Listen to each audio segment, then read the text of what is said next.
Bismillahirrahmanirrahim. Assalamualaikum warahmatullahi wabarakatuh. Sahabat Dokter Tifa dimanapun Anda berada, rasa-rasanya kita saat ini sudah sama-sama tahu ya bahwa Indonesia itu keadaannya jauh dari baik-baik saja. Kita sama-sama sudah merasakan ada sinyal-sinyal bahwa Indonesia bisa terancam gagal.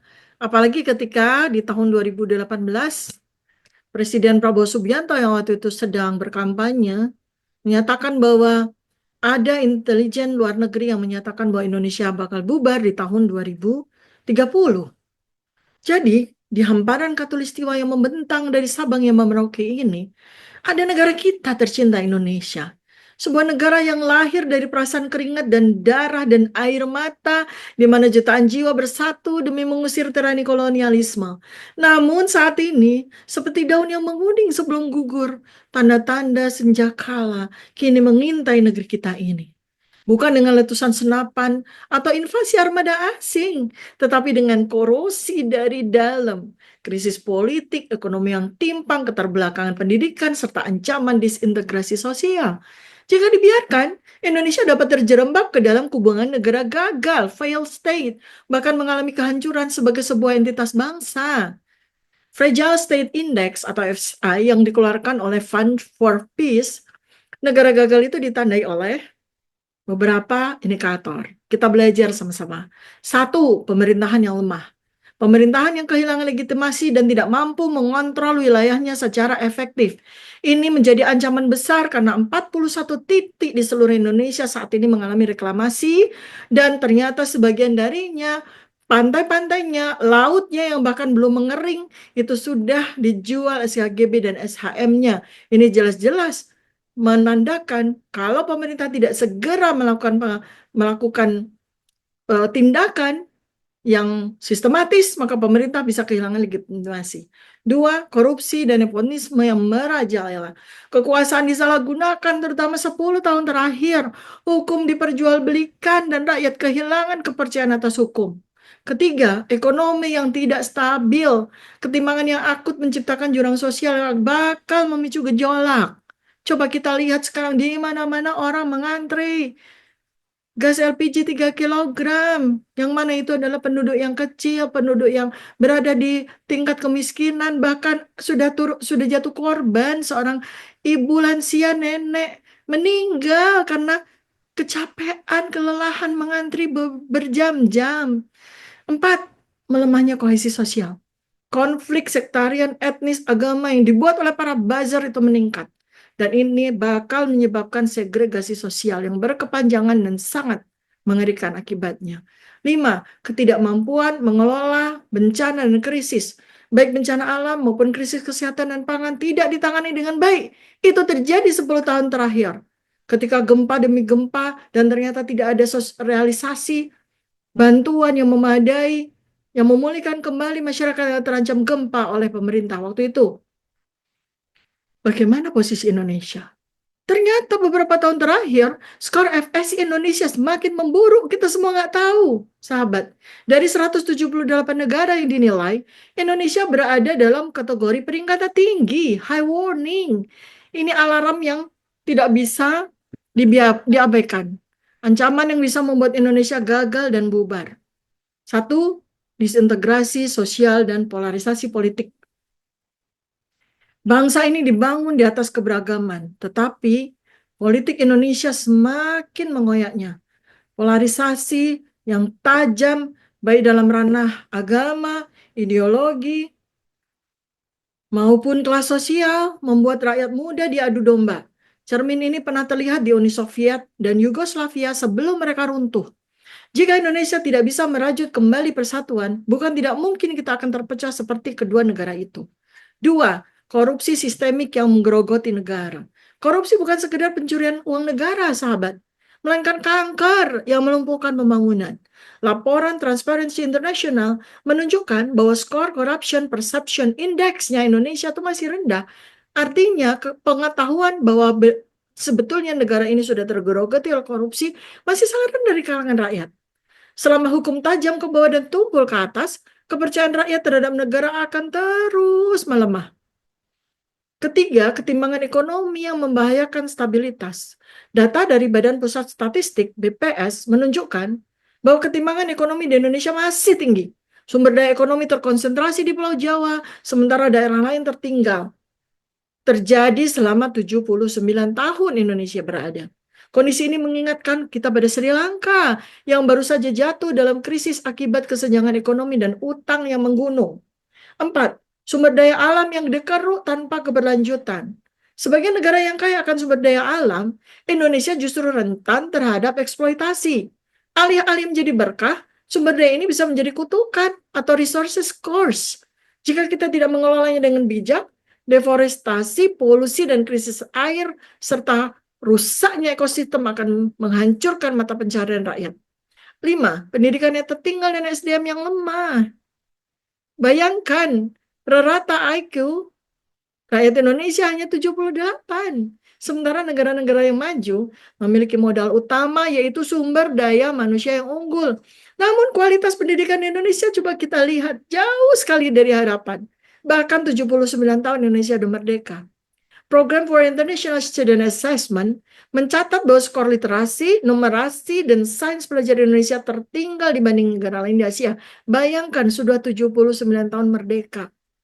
Sekarang nih, sahabat semuanya, di seluruh Indonesia, dimanapun Anda berada, bagaimana mencegah negara kita ini menjadi negara gagal? Bagaimana? Kita harus belajar dari sejarah. Betapa banyak siapa saja bangsa yang mampu bertahan ketika dia terpuruk, ketika dia hancur. Dia adalah bangsa yang bisa beradaptasi dengan tantangan. Dan dia akan menjadi bangsa yang bertahan. Pertama, apa yang mesti kita lakukan?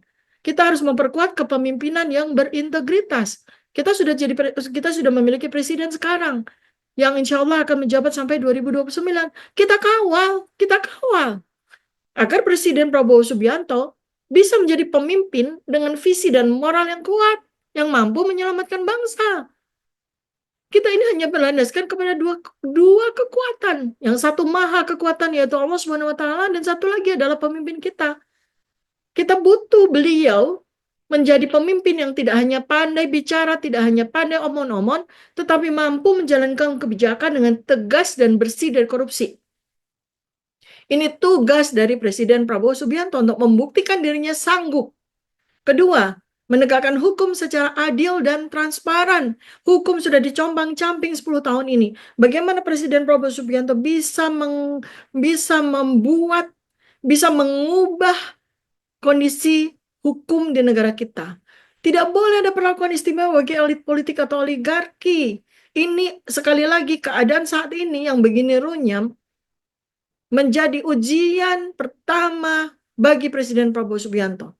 Apakah mampu menegakkan hukum secara tegas dan bebas dari kepentingan? Sekarang, jika Singapura, negara tetangga kita yang paling dekat, bisa menekan korupsi hingga level minimum, mengapa Indonesia tidak? Dan ini tantangan bagi Presiden Prabowo.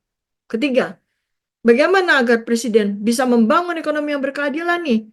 Dengan adanya 75% menteri-menteri dan pejabat sisa dari masa rezim yang kemarin.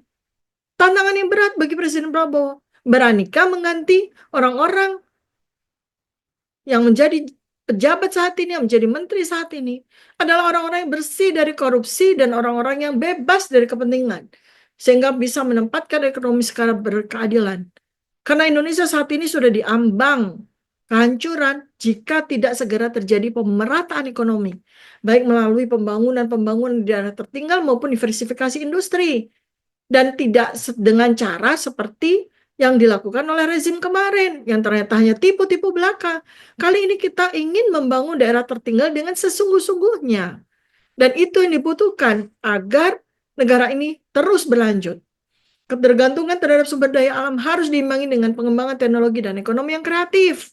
Dan bukan hanya sekedar omong-omong belaka, dan ternyata di belakangnya ada tipu-tipu. Dan ini kembali lagi ujian bagi Presiden Prabowo Subianto. Bisakah membangun ekonomi yang berkeadilan dalam masa 5 tahun di mana kita sudah dihancur-hancurkan selama 10 tahun terakhir? 4. Bagaimana meningkatkan kualitas pendidikan dan riset? Jepang pernah hancur pasca Perang Dunia Kedua. Begitu juga dengan Korea Selatan. Tapi dalam waktu 79 tahun, mereka bisa bangkit dari kehancuran karena menanamkan investasi besar di bidang pendidikan dan riset. Indonesia saat ini harus melakukan yang sama. Kalau tidak ingin gagal, harus meningkatkan anggaran pendidikan, mereformasi kurikulum jadi yang jauh lebih baik dan bukan kurikulum seperti yang dilakukan 10 tahun terakhir. Dan memastikan akses pendidikan yang berkualitas bagi kita semua, bagi rakyat semuanya. Dan ini menjadi warning, karena ternyata pendidikan itu tidak menjadi prioritas bagi pemerintahan Presiden Prabowo Subianto. Maka kita harus mendobrak, kita harus memberikan keyakinan, kita harus memberikan data kepada Presiden Prabowo bahwa pendidikan kita ini hancur-hancuran. Dan itu harus menjadi prioritas kalau kita ingin bangkit dari kehancuran. Kalau kita ingin ingin bisa terhindar dari kegagalan negara ini. 5.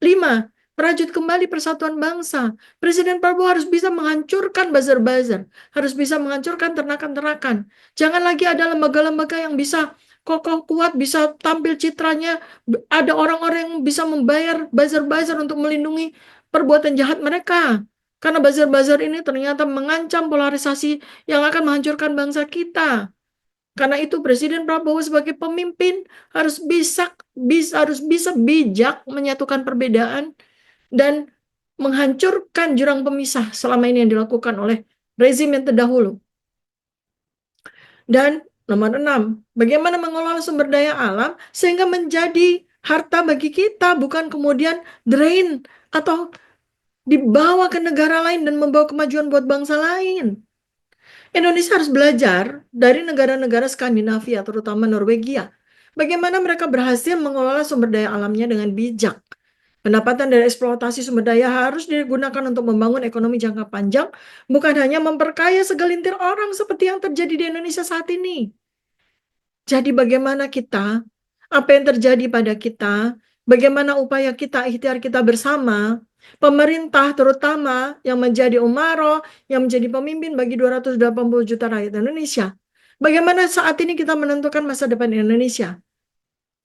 Jangan ditentukan oleh negara lain, jangan ditentukan oleh oligarki, jangan sampai pemerintah kita semua membiarkan korupsi, kesenjangan, polarisasi membuat runtuh negara ini. Kita bisa bangkit kembali, merajut kembali kejayaan Indonesia. Sejarah memberi dua pilihan. Mau jadi seperti Yugoslavia yang terpecah belah, atau seperti Jepang dan Korea Selatan yang bisa bangkit menjadi kekuatan dunia. Pilihannya ada di tangan kita. Indonesia tidak boleh bubar. Dan untuk itu, semua harus bertindak. Demikian teman-teman, sahabat Dr. Tifa semuanya, dimanapun Anda berada. Mudah-mudahan Anda tercerahkan oleh ajakan saya, oleh insight saya pada hari ini. Terima kasih, sampai jumpa pada video berikutnya. Assalamualaikum warahmatullahi wabarakatuh. Salam kebenaran.